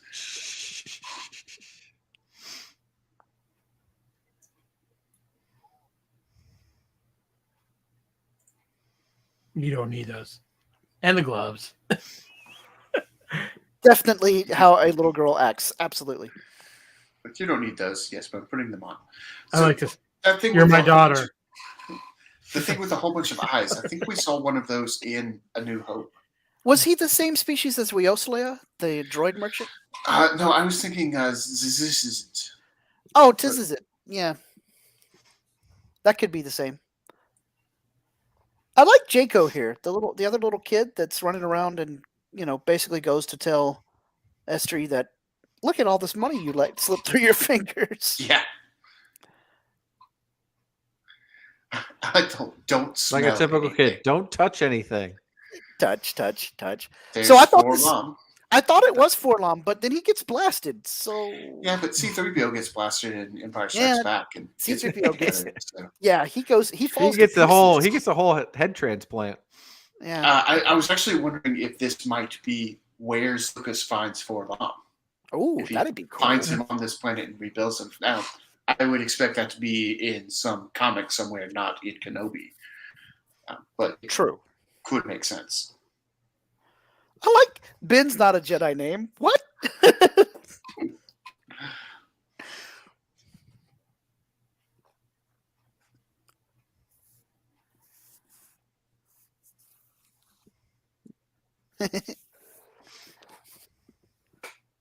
I mean, Obi-Wan should know how old she is. He was there Yeah. at the birth. I think he's kind of lost track of time, though.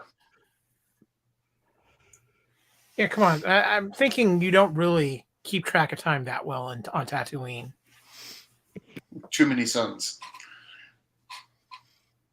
And it's Tatooine. It all looks the same all year round. It would be so much easier if they would switch to metric time. But of course, they have to use imperial time. I assume they use sundials still.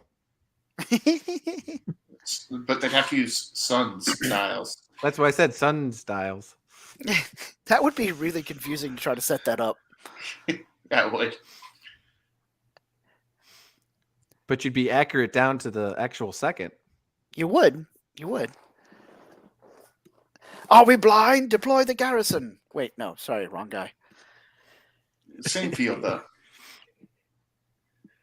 The last ember of a dying age, which is such a great call forward to Tarkin. Their fire has gone out of the universe. So who's this? I'm going to call her a Twi'lek, even though she might not be. She's Who an is this ISP. Twi'lek? She's totally an ISB agent. No, yes. no. She is one of the Inquisitors. Right. But what I meant was, what's her code? Which sister is she? Does Oh. anyone know? I'd have to look that back up. She is an established one, though. Okay. Reva's the third sister, they said. Yeah. Correct. Then she's the fifth sister, I think. Or Okay. she's either fifth or fourth. Because we know there's a seventh, and we know there's a third, and then there's either a repeat 2 4s or 2 5s. I can't remember. Okay.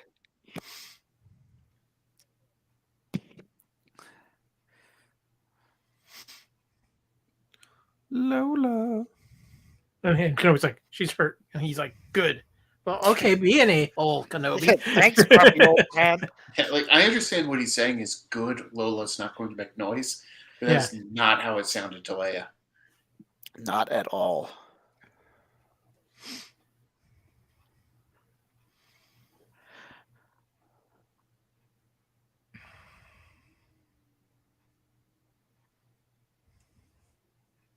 Great, normal. So here she is leaning into her new Disney princess role. because she's a princess who wants to be anything but a princess. Are we sure we're not watching Brave? Right? Hey, Obi-Wan's doing his best street rat impersonation here. I mean, it could be Aladdin. Now he's like, oh, great. They had to use this picture.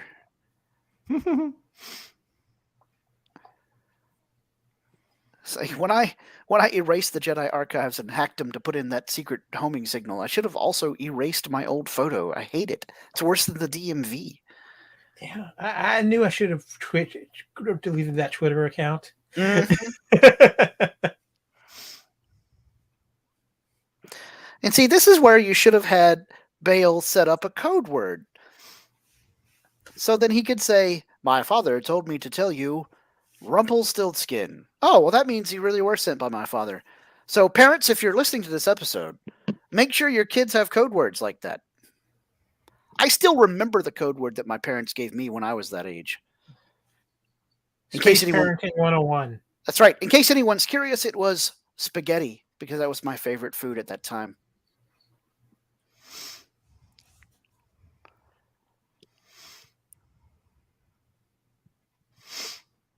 A variety of very funky looking creatures, I must say. There's the exotic zoo pet. Yes. I liked the oh my gosh, one of those things reminded me of one of the aliens from Flight of the Navigator. Mm-hmm. I also liked Is that another Spielberg movie? Oh gosh, is it? I don't think so. I don't think that was a Spielberg film. Well, it's definitely a Disney movie, right? Because it's on Disney+. Yeah, it was a Disney movie. Yeah, it was a Disney movie. I remember seeing it in the theater. I just aged myself, but thank you. Go for the high ground. I like this four-legged muff-tack looking thing. I know it's not really a muff-tack because they don't come with 4 legs, but still. The talls. Muff-tack is a talls. Yeah, you know what I meant. Yeah, but I believe we have seen that species before, though, in episode 9. I think you're right. Because I thought, guys, to be honest with you, as I was watching this scene, I kept waiting for the chimney sweeps to pop up and start saying things. I kept waiting for Spider-Man to swing across. Yeah. I got the original Spider. Well, I say original, the first Tobey Maguire Spider-Man movie vibes. All completely legal within Disney copyright. And here Reva is on top of the ER. I thought before the series came out that she had injured somebody and had them at the ER and was trying to draw Kenobi to the ER. But it turns out, nope, that's just a good vantage point for her to see the rest of the city. Well, here's some more acrobatics and theatrics from her so that Derek can say, they're trying so hard to make her look powerful. Well, I'll tell you what. For being an Inquisitor with Jedi power, she was awful slow getting on scene. Yeah, she doesn't actually catch up with Obi-Wan here. Even though he gets delayed by reptilian bounty hunter guy and Forlom. I really thought Leia was going to make this jump. Also, who keeps random birds on the roof? People who have homing pigeons. Mike Tyson. Mike Tyson. Yes, Mike Tyson and Morbius in the latest John Wick movie. Mm. Mike Tyson.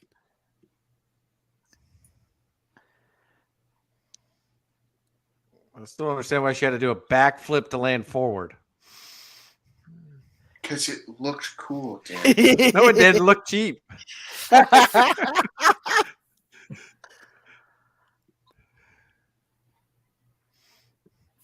See, now, so you were thinking that Leia was going to make this jump to emphasize, hey, look, she has the Force.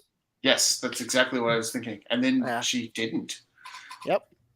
Well, but here's the thing. She never really showed the Force in a physical manner until much later on in life. But here's the thing. If Kenobi, what I like about this, and people, again, Kenobi hasn't used the Force in so long, he's able to stop her descent. If this would have been prime Kenobi, he would have just caught her and pulled her right back up.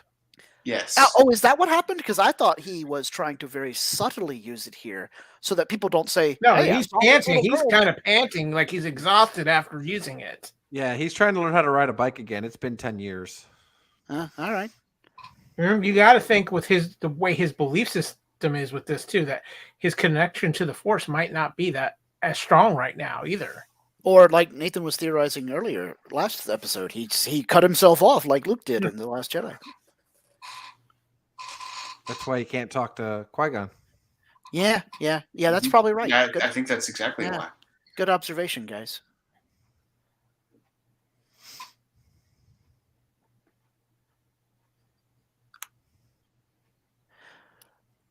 Well, Nathan, for your Attack of the Clones parallels, we saw plenty of bounty hunters on the seedy section of this planet. Mhm. I don't think we really had any kind of shapeshifter thing going on. That's true. Yeah, it's not perfect parallels, but there are a few Easter eggs in each one. Yeah. So Camille is obviously the smuggler thief with a heart of gold. He is the Han Solo of this series. Yeah. If he's still around after this episode, I'm not I sure. think he is. I don't think that. It didn't ever seem like they killed him in this episode. IMDb credits him as 5 credits so far. Okay. Ooh, okay. And Well, you know how but much then he likes again, credit. It credited Owen Lars as being in all 6 episodes. Well, then he could be. You get flashback or something like that. Well, but Do we he's see him not in this in episode? This one. So unless they're counting him being The recap? in the last time on, The recap. in which case he may not play into the story again until the last episode. And same thing here. He may show up in the recap. This is a Sabat card that Haja hands him, right? Looks like it, yes. Mhm. Okay. Do you guys think that he's going to go see Donald Glover Obi-Wan? That Obi-Wan's going to go see Donald Glover Lando? That would He's just be getting Flea a awesome. haircut. Yes, he is. Just a little shave. You know where I do know Flea from? Chrono Cross. Sure. There's a reference to Flea in that. Cool. Flea and Ozzy and somebody else. Awesome. I love her. Who is this Joker? And he's all like, I am the greatest Jedi you've never heard of. But you haven't heard of me. Wait, that doesn't fit. But what I don't understand though is why she just doesn't kill him. Like any other moment, she randomly cuts off the hand of some helpless old woman in that. Oh, because she knows that she can get the info out of his brain here in a few seconds. Mhm. Now, what that brings up for me is why didn't she do that to Owen? Well, because she was in a big crowd. Because she was in a big crowd of people and surrounded, she might not have had the chance. And then she was interrupted with Owen, so she might not have had the chance. Maybe the other Inquisitors don't know she can do this. Yeah, he's there's still that. alive. Yeah, he's alive for sure. But the question is, why didn't she kill him? I agree with Derek. Now that she got what she wanted, why didn't she? Because kill him? she's so obsessed with getting to Kenobi. She doesn't want to take any last second to catch up with him. Oh, she It's could have her done that. She hubris walked again. away and just sliced him in half. I don't need to kill him. He's so far beneath me. It's like, Eh, why would you go out of your way to step on an ant? You're not worth Sometimes the if it's in my lightsaber way, yes. energy. He's trying to steal my crystal. food. Well, the question was, would you go out of your way? Anyway, I love that Leia calls them inquisiting people. Yeah, Mhm. those inquisiting people. Yeah, this was the moment in this episode right here when he talks about how she reminds him of somebody. I'm not stubborn. No, I'm not. Typical child. Yep.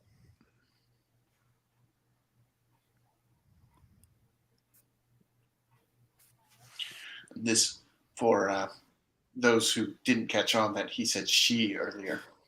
Yeah. Make it very clear we're talking about Padme. Of course. You know, Scott, you mentioned that Leia was wearing something reminiscent of her Cloud City outfit earlier. Yeah, I Now see she's it. wearing something reminiscent of her indoor outfit. Yep. Yes, sir. Mhm.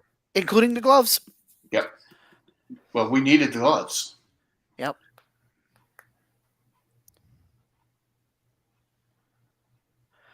Oh, speaking of references to the original trilogy, shout out to Derek. If you listened to our last episode, Nathan and I were all like, Obi-Wan's got to visit the Death Star. That's where he finds out where the tractor beam controls are. And Derek was like, no, dudes, C-3PO and R2-D2 told them. He is correct. Exactly. Derek was correct. I went back and watched episode 4 again after. Oh, it must have been so hard. It was. But, I mean, C-3PO practically turned to the camera and said, and by the way, Scott and Nathan, Derek was correct. Right here. I can hear the bile as they're saying it. It's sad. It really is. Good job remembering, Derek. Good job. I'm good for. I would have been on Derek's side on that episode, by the way. I'd be like, I would have made you stop the podcast right there and go, you go watch that scene right now. I mean, we almost did.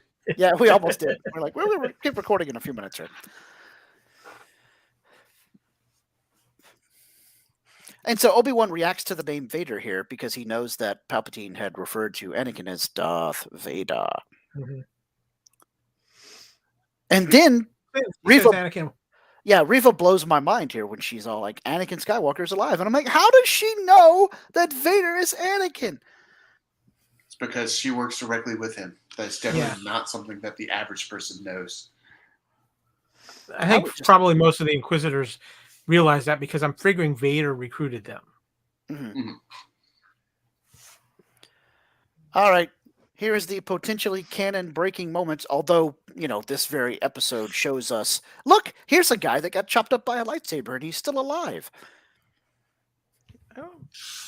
Of course, there is still the cloning technology, too. I'm just saying. Yeah, that's an interesting theory. She just stabs him, though. Yeah, that's right. So he definitely could live through this, that's for sure. I mean, not only we see Vader at the end of the episode and he's still alive, also, in episode 9, Kylo Ren gets stabbed in almost the same spot with a lightsaber, and he ends up being alive. Also, we don't know what his physiology is like. Maybe she just stabbed him through completely redundant organs. Not everyone keeps their genitals in the same place, Captain. I was going to go for, you don't have any arteries in your wrist. Of course not. What do you think I am, an idiot?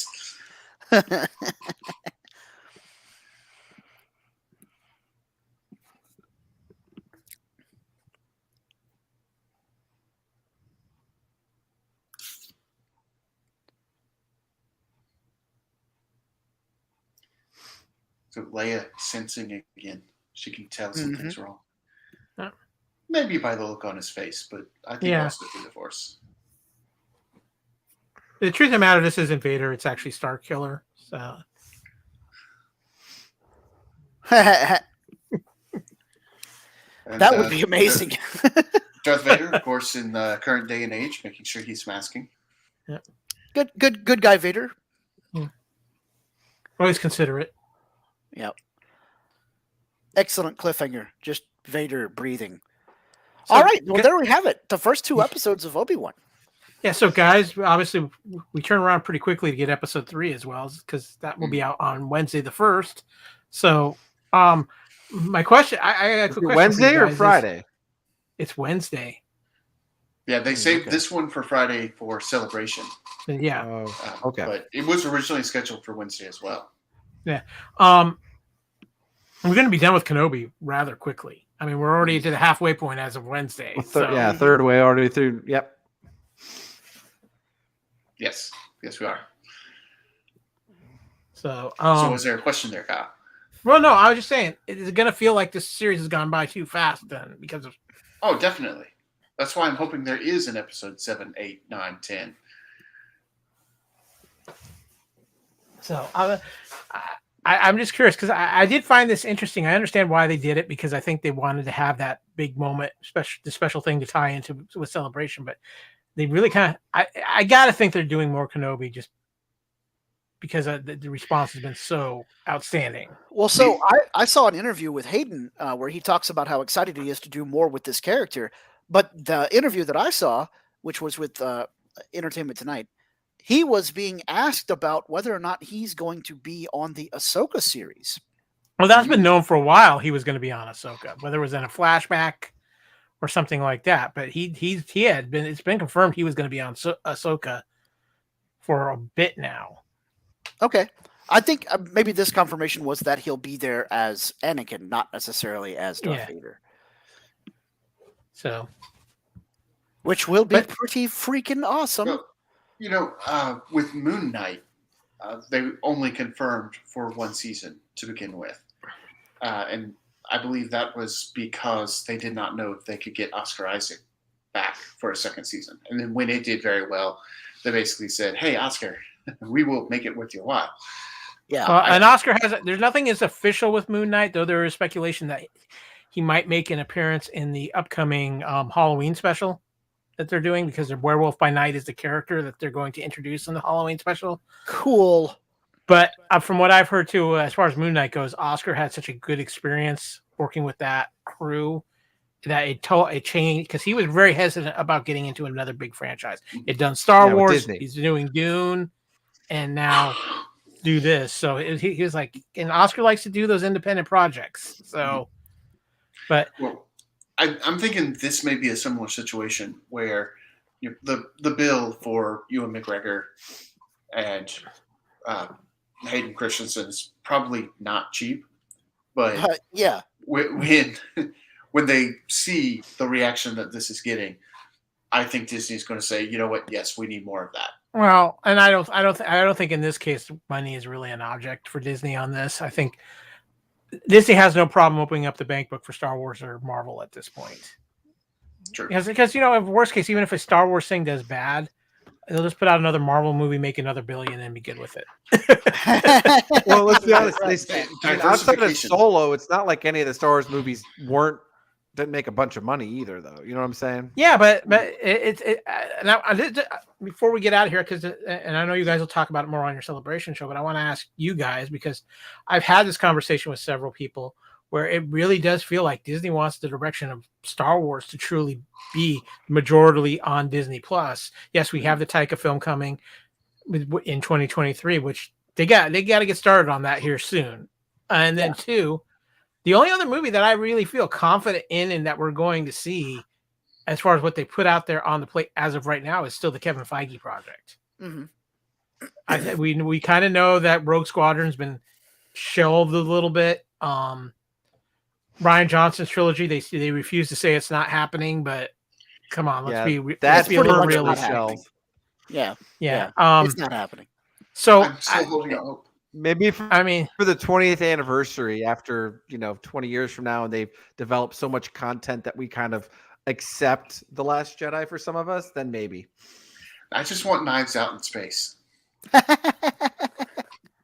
Well, Daniel Craig doesn't have it really. He's freed up after Bond and there's some Knives Out 3. So some websites out there have already reported that Daniel Craig's going to be in a Star Wars movie. He's already been in one. Okay, credit in a Star Wars movie. Well, I could see him doing voiceover for Tales of the Jedi. I mean, they can get like almost any famous person they want for that. Yeah, that's true. So, guys, I'll be before we get out of here too. Any predictions for what's going to happen in Kenobi, maybe for next week or even through the rest of the series? I think Kenobi dies in episode 3. We never hear from him again. So I think you're onto something there, Nathan. I really do. No, I think Leia is not going to make it back to Alderaan until episode 6. Okay. I think that we will find out that Reva has used her pull thoughts out of your mind power on Vader. Ooh. I think that wouldn't surprise me in one bit, and that might be how she knows Vader is Anakin. So I'm not going to say that's the case, Nathan, for yours, just because I think that we've got enough knowing now Obi-Wan knows Anakin's alive. So I think that's where we're going to get episode 3, 4, 5, and 6 leading to, is him trying to reconcile the past. But it could be. But my prediction is that the Grand Inquisitor is the one that kills Reva. Okay. Yeah, I like that. Yeah. That's a good call. No, I that's a good prediction, but I think it's Vader who kills Reva. Mm. Maybe. Or do we get it? They both have a hand in it. maybe she ends up dueling both of them, and she certainly can't take them both on. I still hope we get a Sarah Michelle Gellar Seventh Sister cameo though. That would be cool. I take it back. No, I think it is the Grand Inquisitor who kills Reva, because I think we end up with dueling duels where the Grand Inquisitor and Reva are dueling, and Kenobi and Vader are dueling at the same time. And we're cutting between the two. Or I'm just going to throw it out here, guys. Since we're just going to be bold, do they set up Reva to become the new version of Ventress, where she gets expelled from the Inquisitors, but she's still alive. She goes off to be a bounty hunter of sorts. Yeah, kind of follow the path of becoming the Ventress, a version of a Ventress type character in that aspect. She obviously does already have underground contacts. Yeah. I'd hate that though. That could be the case. Where does she come up for the rest of the series, and why does she not pop up at some point and mentioned in episode 4 or anything like that? I don't know, or even Rebels. Well, because it's a big galaxy, and this is the aspect of this is the one dangerous aspect of Kenobi. I felt this the whole time is you're walking a canon tightrope here. And if you misstep, you could really cause an issue. And so, I trust John, I trust Deborah Chow, I trust these guys, but there's a lot of risk here as well. So far, so good, but we'll see how it plays out. We're 1/3 of the way through. I think the one big shocker, if they're going to do something, I think would to be at the end somehow bring in Thrawn. Ooh, that's a cool prediction. I young think Thrawn. So I think Thrawn is just either saving him for Ahsoka, and that's what I think. Yeah, I would love to see what Derek says come true, though. That'd be cool. A cadet, or recruit Mithra-Nudo. That would be cool. Yeah, we'll see. It'll be interesting. There's a lot to play out here, but I think the ultimate thing of this is that this is going to be a little bit of a redemption story for Kenobi, because I think by the end of this, we are going to see him maybe not all the way back, but in a position to where he realizes some things about himself in the situation. I don't think so, because he has to go back to Tatooine. I mean, unless if they're going to make more of it, but then the problem is, though, I just feel like it almost, if they do too much, then it really hinders episode 4 and what that means when Obi-Wan and Vader meet again. Now, I'm okay if they do a fight here, and we've talked about it, where Vader's comments, you shouldn't have come back, then I'm okay with that, being related to this upcoming scene that we'll get. But I think at some point, Obi-Wan just has to fade away and become the sole protector of Luke Skywalker.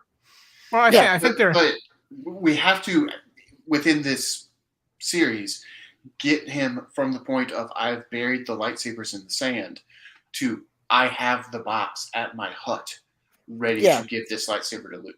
Yeah, correct. That's true. Yes. But he's pulled it out now, so he knows that he's barely going to escape from Vader, knowing I can't beat Vader now.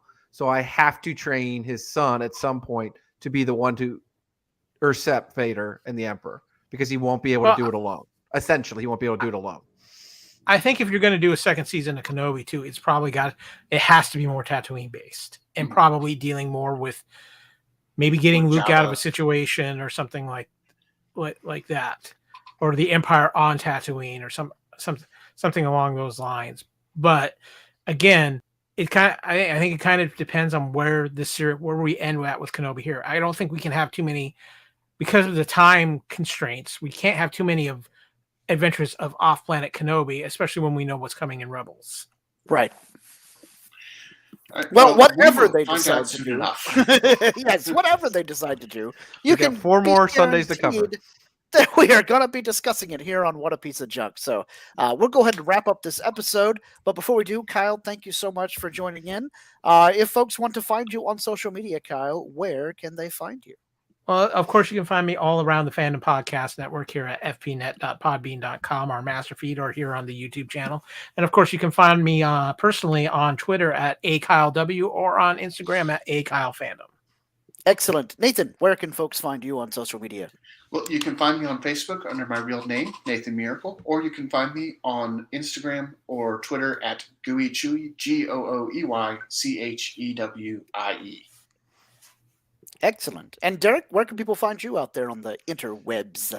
You can find me right there on Twitter at HoodieDM83, or you can find me on Facebook under my real name, Derek Marsh. Obviously, hitting us up on the What a Piece of Junk, a Star Wars podcast Facebook group, where we, like to have a lot of fun and post incoming news or just Star Wars memes and have a good conversation piece from time to time when the listeners join with us in the conversation. So, and then Scott, where can the listeners find you? You can find me on Facebook under my real name, Scott Botman. My Twitter handle is also right down there at ScotticusMax. And I do have my own author website for my own sci-fi novels at writegreatscott.com. And I run the show's Twitter account, which is at WhatWars. But until next time, we want to thank you all so much for joining us. And please always remember to respect each other and always respect each other's fandoms. All right, Nathan, punch it.